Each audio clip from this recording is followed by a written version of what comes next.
आओ तन्मय। अभी तन्मय का जो विषय है, आप लोगों ने सुना होगा तत्पुरुष समास। तो हम बोलते हैं राजा का पुत्र क्या बनता है, पूरा क्या बन जाएगा, राजपुत्र, है ना। भगवान का दर्शन, भगवत दर्शन, ठीक है। तो है ना, ऐसे ही लोक का हित, लोकहित, है ना। तो ऐसे दो शब्दों को, लोकस्य हितम लोकहितम, भगवतः दर्शनम भगवत दर्शनम, राज्ञः पुत्रः राजपुत्र। तो षष्ठी तत्पुरुष समास हम बहुत जगह देखते हैं, परंतु ये जो सूत्र लेने वाले हैं वो सूत्र है जिसमें षष्ठी तत्पुरुष समास का निषेध कहां कहां पर है। हमको लगता है कि जुड़ जाएगा, परंतु वास्तव में वो जोड़ सकते नहीं है। तो वो कहां निषेध है षष्ठी तत्पुरुष समास का, उसका वो षष्ठी का अपवाद सूत्र को लेकर के ये तन्मय अभी बोलेंगे। नमः श्री वर्धमानाय निर्धूत कलिलात्मने सालोका नाम त्रिलोका नाम यद विद्या दर्पणायते।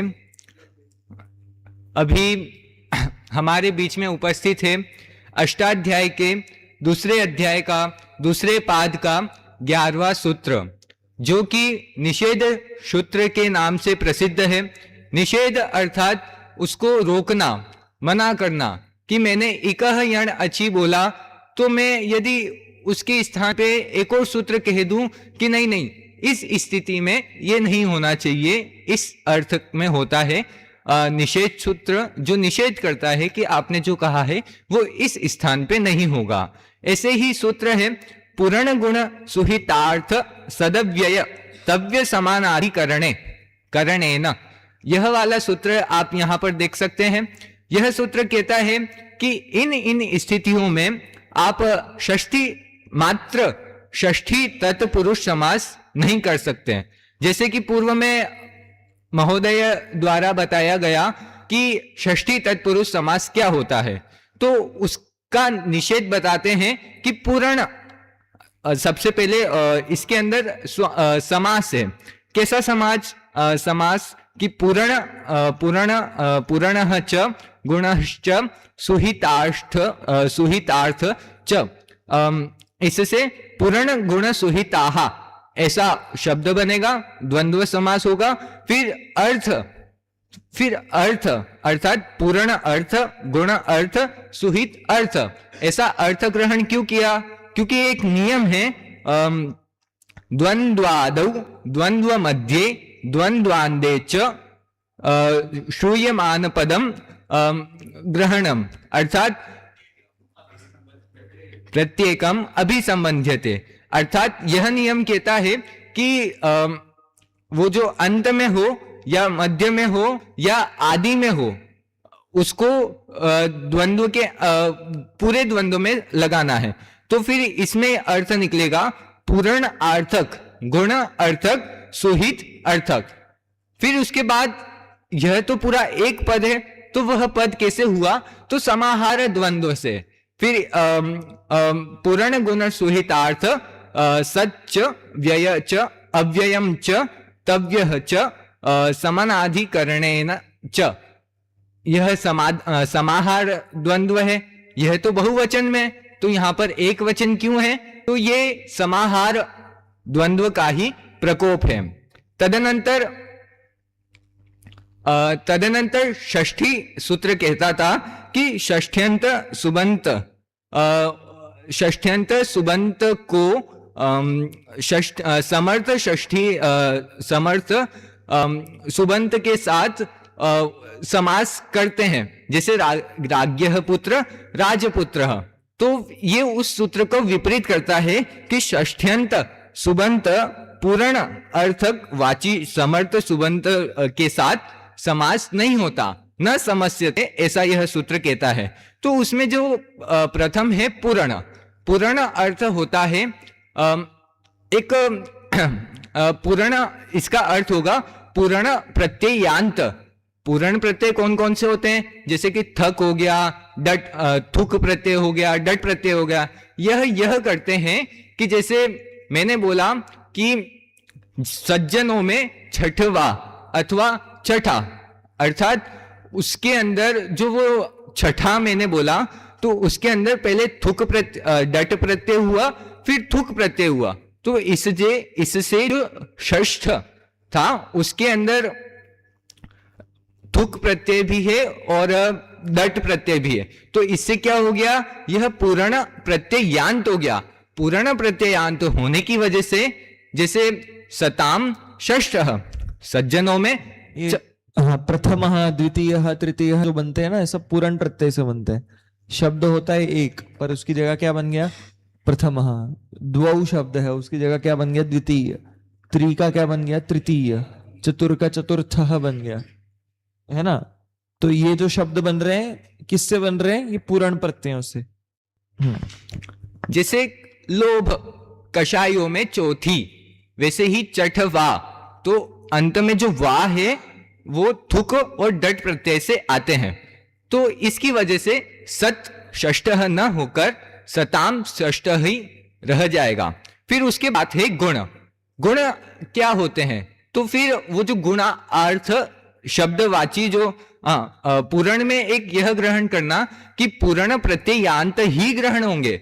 जैसे कि एक सूत्र है सोची, ऐसे करके एक सूत्र है, उसके अंदर भी पूर्ण शब्द से षष्ठी तत्पुरुष समास हुआ, परंतु क्यों वह वहां पर इस सूत्र से समास का निषेध नहीं हुआ, क्योंकि इस सूत्र में यह निर्दिष्ट कहा गया है कि पूर्ण प्रत्ययांत ही होने चाहिए। जैसे मैंने बोला कुंभस्य पूर्णम, कुंभ पूर्णम, ऐसा अपन बोल सकते हैं। फिर उसके बाद गुण। गुण के तीन अर्थ अपन ग्रहण कर सकते हैं।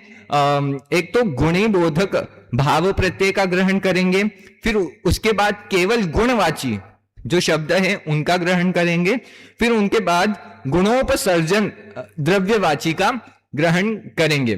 गुण अर्थात उसके गुणवाची शब्द, गुणवाची शब्द अर्थात उसका जो भाव बताने वाले, जैसे मैंने बोला कौवे का कालापन, काकस्य काष्ण्यम, तो इसमें जो काष्ण्यम है वो श्न्य अर्थात ये भाव प्रत्यय में आते हैं, इसी वजह से यह गुणवाची शब्द हो गया।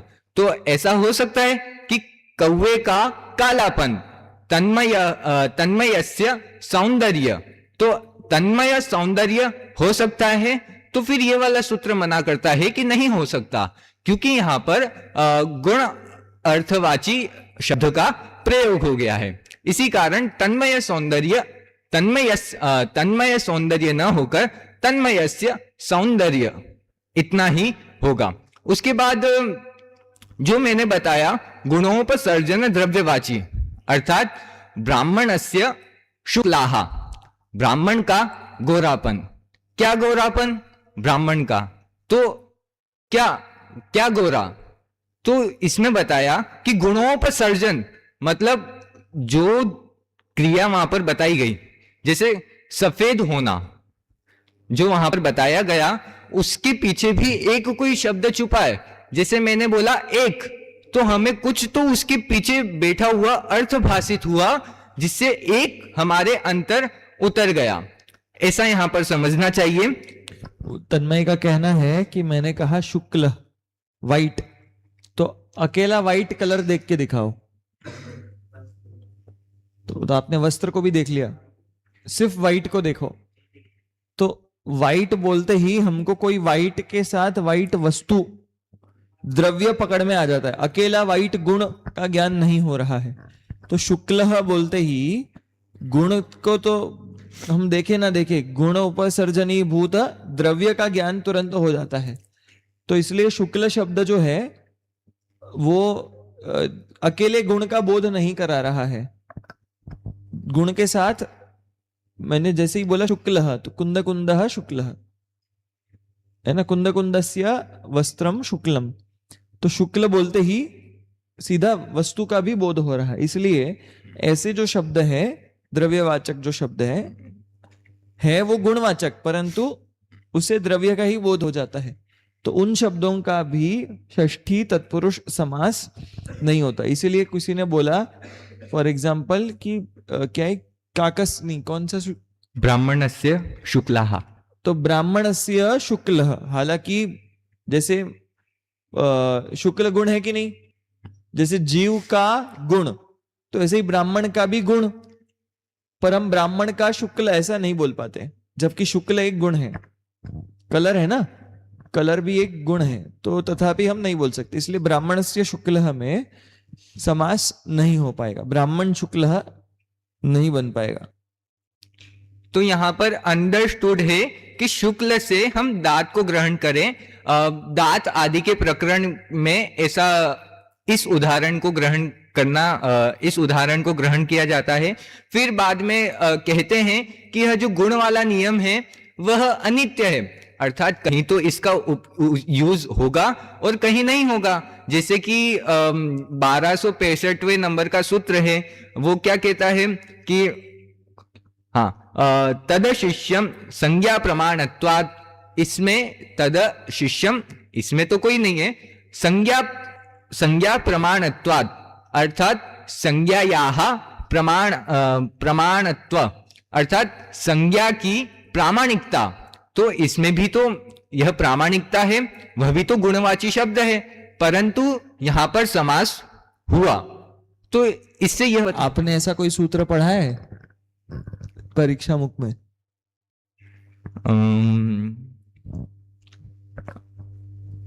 जिसमें गुणवाची शब्द के साथ समास किया हो? प्रत्यंतराव्यवधान, तत्प्रामाण्यम स्वतः परश्च। तो फिर इससे यह सिद्ध हुआ कि मात्र जो गुण शब्द है वह अनित्य नियम है। जैसे अर्थ की गंभीरता, तो अर्थस्य गौरवम, अर्थ गौरवम ऐसा बन सकता है।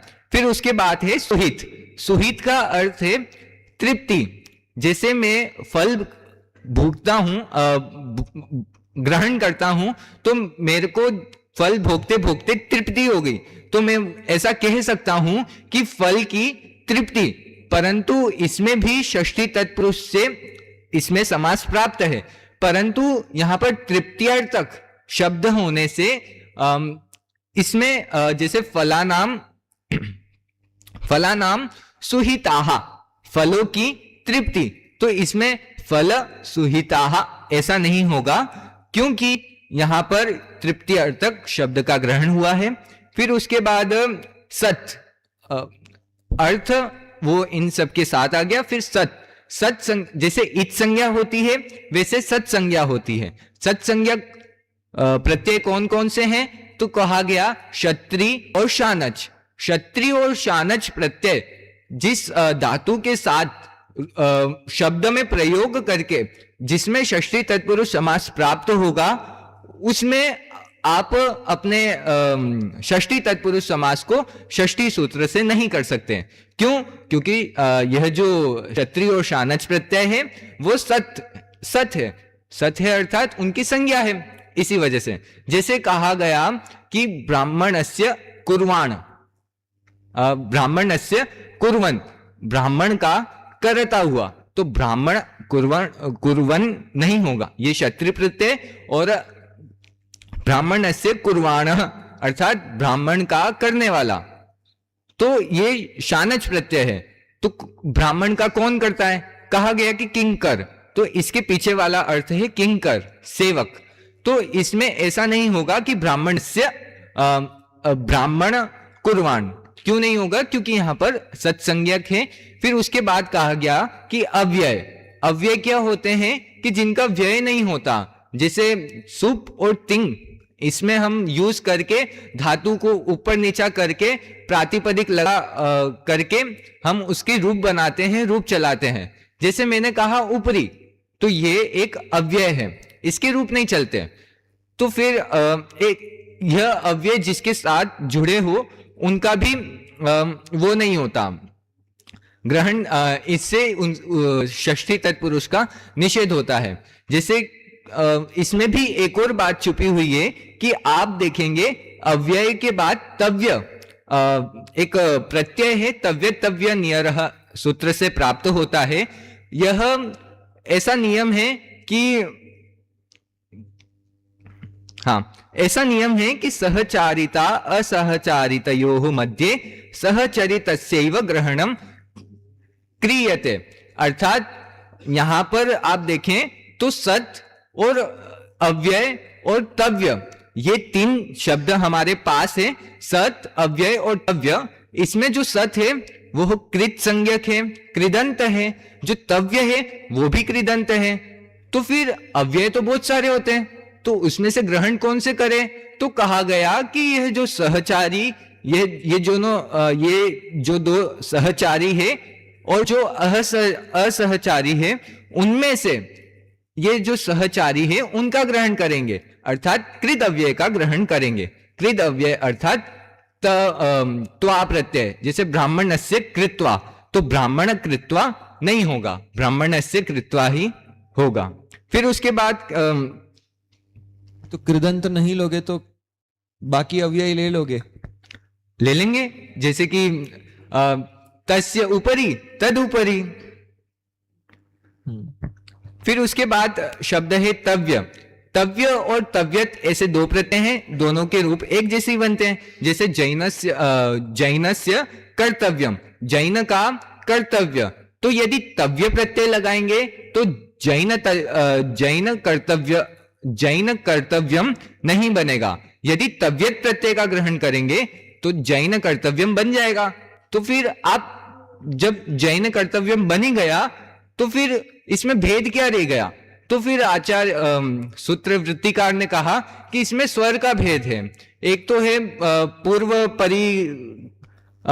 परिचर स्वर है, एक अंतोदात्त स्वर है, तो इसकी वजह से समास और असमास के अंदर भेद हो जाता है। फिर उसके बाद अंत में है समानाधिकरण। यह हम वहां न्याय दीपिका में भी पढ़ते हैं, अर्थात दो समास विभक्तियों का एक साथ होना, अर्थात जिन दो शब्दों में समास विभक्ति होती है, जैसे मैंने बोला समान विभक्ति होती है, जैसे कि मैंने बोला तक्षकस्य सर्पस्य। तक्षक अर्थात सर्प, मतलब तक्षक अर्थात नाग और सर्प यानी सर्प, तो इसमें क्या हो गया, उसका समानाधिकरण हो गया। जैसे कि नाग सर्प, तो मैंने बोला नाग का सर्प का, तो इसमें तक्षकस्य सर्पस्य ऐसा रूप बनेगा, परंतु यहां पर समानाधिकरण प्राप्त है, इसी कारण से तक्षकस्य सर्पस्य ऐसा ही रूप रहेगा, और क्योंकि इस सूत्र से उसका प्रबाधितपना हो जाता है। देखो समानाधिकरण समझ लो, जैसे ये तखत है, तखत के ऊपर तन्मय भी है और वो क्या बोलते हैं चौकी भी रखी है। चौकी का अधिकरण कौन? तखत। तन्मय का अधिकरण कौन? तखत। तो चौकी और तन्मय में जो संबंध है उसका नाम है समानाधिकरण। दोनों, क्योंकि दोनों का अधिकरण तखत ही है, तो इसीलिए ये दोनों कैसे हैं आपस में संबंधी हो गए ये दोनों, कि तेरा अधिकरण भी वही है और मेरा अधिकरण भी वही है, तो हम दोनों समान अधिकरण हो गए। ऐसे ही जो दो शब्द एक ही पदार्थ के बोध करने में लगे हैं, जो दो शब्द एक ही पदार्थ को बता रहे हैं, किसी ने बोला सुंदरः बालकः, सुंदर कौन? बालक कौन? वो भी वही व्यक्ति है, मतलब उंगली करके बताएंगे तो उसी को बताएंगे, सुंदर कौन? ये। बालक कौन? ये। तो वो दोनों शब्द एक ही अधिकरण का बोध कराने में लगे हैं, तो सुंदर और बालक ये दोनों आपस में समानाधिकरण है, ऐसा कहा जाएगा। तो जब समानाधिकरण है तो जहां दो शब्दों में समानाधिकरण होता है, उनकी जब षष्ठी विभक्ति बनाएंगे कि ये घर किसका है, सुंदर बालक का घर है, तो सुंदरस्य बालकस्य, ऐसा जब हम बोलेंगे, है ना, तो फॉर एग्जाम्पल तन्मय मनुष्य है ना? तो तन्मय जो मनुष्य है तो और विद्वान है, तो विदुषः तन्मयस्य प्रवचनम, ऐसा जब समानाधिकरण्य कर रहे हैं तो वहां पर भी षष्ठी का निषेध होगा। ऐसा ही है। तो ऐसे यहाँ निषेध किसका है? जैसा उन्होंने बताया उसका। हाँ, किसका? सामानाधिकरण का। किसका? किन दोनों शब्दों में? तक्षकस्य और सर्पस्य में तक्ष सर्पस्य नहीं हो सकता, इसका इस सूत्र से निषेध होता है। हाँ, तक्षकस्य सर्पस्य ऐसा बोलने पर तक्षक सर्पस्य ऐसा नहीं बोल सकते हैं। दोनों को अलग ही बोलना पड़ेगा, समास कर सकते नहीं। बढ़िया, क्या हो जाएगा? हो जाएगा ना। गुण शब्द का तो अभी विवाद है, तो उसको छोड़ते हैं।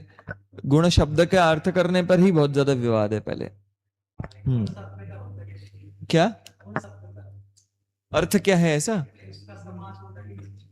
गुण शब्द का, गुण तो गुणवाची नहीं है ना। हो जाएगा, जैसे पूरण का था।